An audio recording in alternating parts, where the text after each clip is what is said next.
Hi, my name is Ben Guest. I am a professional game master. I run games in person in Chicago and online on startplaying.games. And I want to talk to you about an awesome indie RPG called Misspent Youth. It's got awesome cover art. This is a game about young people fighting against an awful sci fi dystopian oppressive system. Uh, and so in this game, the youthful offenders are the players, and the GM is called the Authority, representing the machine that you are railing against as players. And this game is actually a hyper cooperative game where the players get a lot of input into the making of the world along with the GM. You are actually meant to build the world together in your session zero with your players, and it gives you a structured kind of formula for making this authority, this oppressive system. You give it a vice, which is the authority's underlying motivation, which might be greed or sadism or fear or absolutism or utopianism. You also decide what the authority's victim is, or whatever the authority is killing, consuming, ruining, or perverting. This might be freedom, history, humanity itself, nature, or progress. You also come up with the visage of this oppressive system. What does it actually look like? Is it corporate? Is it a corporation? Is it personal? Is it just one person? Is it religious? Or is it maybe the state, the government itself? Or is it just a systemic problem?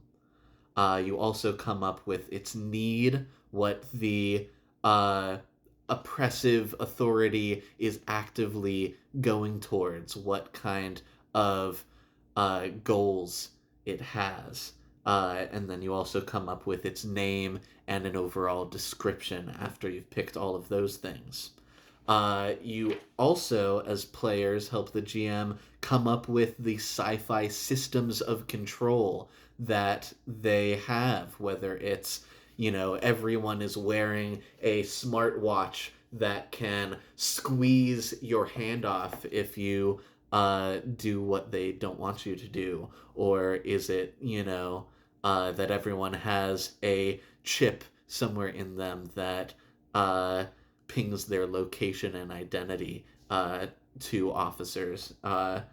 You also come up with exploits, which are things that the youthful offenders or the PCs uh, have a little bit of leeway. They've found some sort of loophole, some sort of weakness in the authorities' defenses and offenses that they are able to exploit. Uh, then also, when you're making characters, it's very cool. You don't really have stats, you have convictions.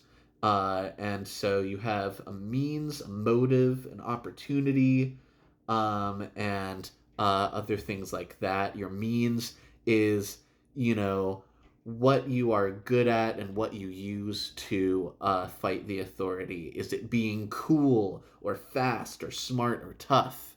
Um, and then you have a motive. What really drives you to fight for what is right? Is it altruism, optimism, outrage, pride, thrills?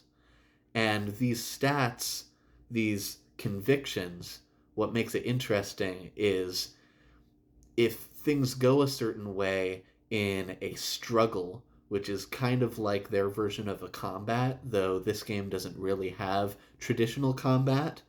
um, you can use your means and motives, these convictions, and if you want to, you can even sell them out to uh, to ensure a good outcome, but forever changing your character.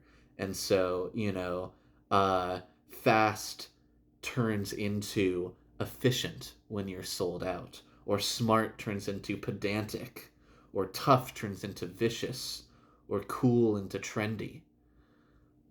You can also use your motive. Optimism becomes cynical. Pride becomes arrogant.